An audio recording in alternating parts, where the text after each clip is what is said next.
the record open for 5 legislative days for any members who would like to submit a written statement.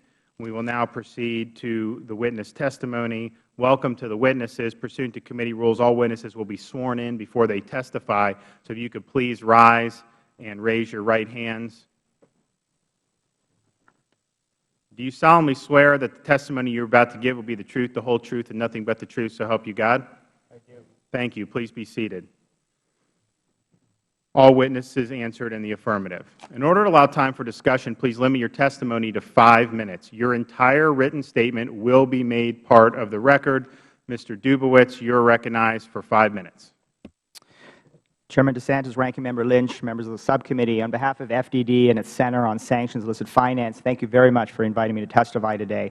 I want to step back and take a broader look at this. The BDS movement is a tool of political, economic, and financial warfare against Israel. Those waging this war seek to first isolate and delegitimize Israel and to turn it into an international pariah. From there, by threatening reputational consequences against Israel business partners, imposing economic damages on Israel becomes an easier task. Our research has determined that the economic and financial warfare campaign currently targeting Israel's relationship with Europe is the real goal. That relationship in trade terms is valued at about $30 billion. My written testimony details the international organizations, religious institutions, private businesses, sovereign wealth funds, and universities that have joined in support of BDS in recent years. Most of them are European. They should all be identified publicly as having joined the economic and financial war against Israel. Notably, several were pressured by BDS activists and the Palestinian Authority to terminate their business ties with Israel. They have targeted major Israeli financial institutions, providing services to the West Bank and East Jerusalem through local branches. They have targeted international companies building the light rail train system in Jerusalem. They have targeted Israeli academics and international entertainers with no connection to the West Bank or East Jerusalem. This is not just about the West Bank or East Jerusalem. It is about Israel. For those well acquainted with economic and financial warfare, this is a familiar playbook as pressure is ratcheted up on the target country to inflict increasing pain. What is even more striking is that these entities have gone out of their way to single out Israel, the only democracy in the Middle East, for alleged injustices while ignoring China, Russia, Iran, Syria, Sudan for their massive violations of human rights. This smacks of discrimination. It is also a bad omen for the United States and our other allies, against whom many people around the world have grievances. Mr. Chairman, America and its allies must prepare for an increasingly dangerous era of political, economic, and financial warfare targeting the United States and our allies. This type of warfare is America's default instrument of coercive statecraft. It is also the new normal in the international arena. As always, Israel is the canary in the coal mine. Many of our allies are involved in territorial disputes around the world. We may agree or disagree with their positions, but our ability and will to defend them from military, missile, cyber, WMD, and terrorist threats, amongst others, must never be dependent on our policies with respect to these territorial disputes.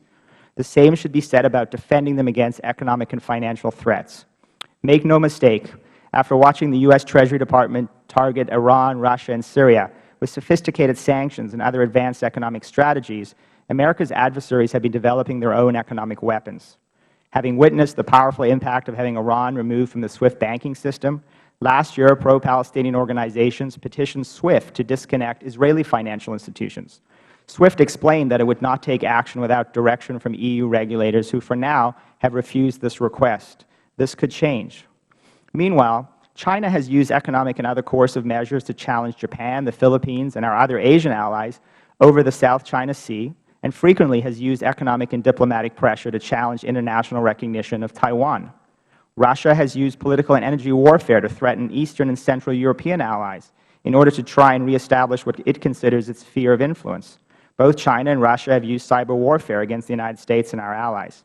For now, America and its allies are vulnerable, but buttressed by the fact that the U.S. dominates the global economy because of the power of the U.S. dollar.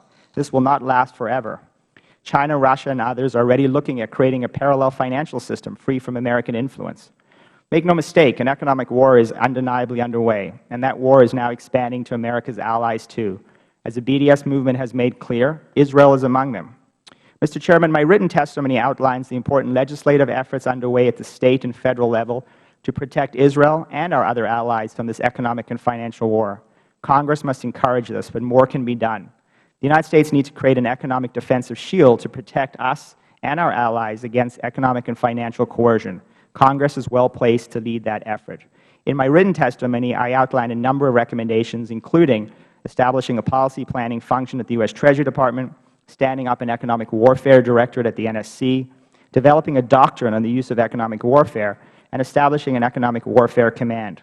We have entered a new era, and new structures are needed to defend the U.S. and its allies from this type of warfare.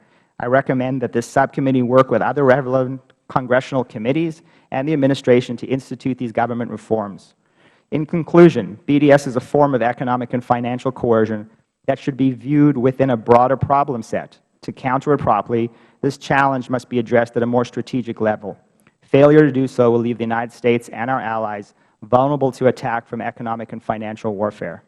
Thank you for inviting me to testify. I look forward to your questions.